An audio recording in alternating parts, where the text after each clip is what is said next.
Я своими глазами, вот мы в течение 10 дней объехали всю Южную Осетию, все посмотрели, все своими глазами убедились. Страна готова к войне. Практически все мужское население мобилизовано в Южной Осетии. Грузины из анклавов выводят детей и женщин. Это плохой признак. Осетины готовятся к серьезной войне. Я думаю, что всем людям, которым не безразлична судьба России, особенно молодежь, которая хочет проявить свое патриотическое качество, вот куда надо ехать. В Осетию. Там есть возможность отстаивать наши интересы, наше государство, нашу геополитику, наши национальные ценности с оружием в руках. И биться против наших глобальных фундаментальных врагов. Против НАТО, против американцев, поскольку не против грузин. Грузины пешки, грузины в данном случае наемники. И американцы пожертвуют их интересами при первой удобной возможности. Но сейчас совершенно очевидно, что осетины — это специфический народ, который вообще никогда не сдастся и никогда не будет жить в Грузии.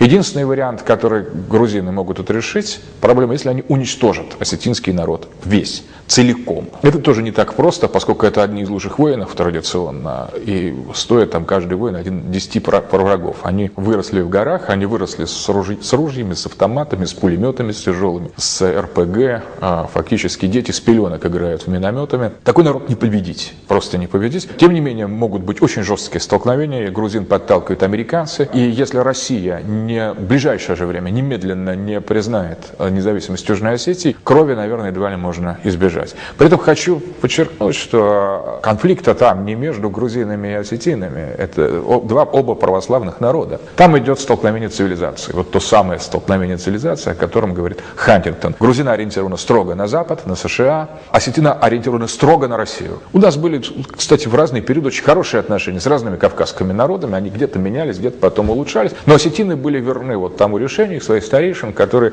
раз и навсегда приняли решение войти в состав России. И никогда осетины от этого не отказывались. Никогда они не поворачивали оружие против России. Одним словом, Южная Осетия — это наш рубеж. И я полагаю, что России сейчас необходимо просто признать Южную Осетию и Абхазию. Это наши территории, это наши земли, это народы, которые будут обречены на уничтожение натовской военщиной и ультранационализмом Грузии, если мы их не защитим. А уж, конечно, с ядерной Россией никто воевать не будет, и тут остановятся все, даже желающие острых ощущений. Потому что ядерная Россия — это серьезно. А вообще замечание по Южной Осетии, что удивительная вещь — война. Вот ребята, с которыми мы общались, молодые ребята, простые осетинские ребята и девчонки, они выросли буквально с автоматом. Но, зная, что смерть подстерегает их на каждом шагу, осознают ценность жизни, поэтому живут полноценно каждое мгновение. И иногда у меня было ощущение, что среди этих гор, в окружении потрясающей удивительной природы, среди народа,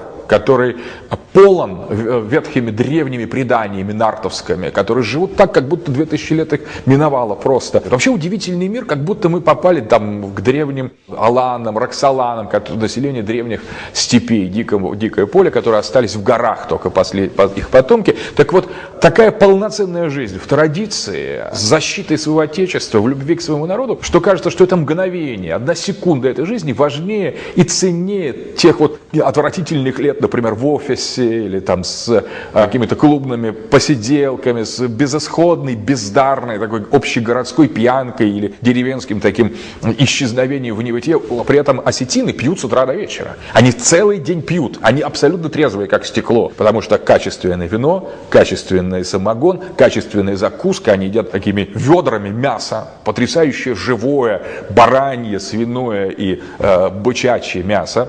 И от этого они наливаются только соками мира, на самом деле. Удивительная вещь, что там за каждую секунду созерцания этих волшебных гор можно платить по $1. А если еще добавить, что это все в окружении арийской архаики, полный мифов, полный совершенно радушия, такого сдержанного, очень специфического индоевропейского радушия, мне кажется, что это лучшая форма и, скажем, туризма, и отдыха, и просто рекреации, и восстановления каких-то, может быть, даже нравственных, утраченных нами начал.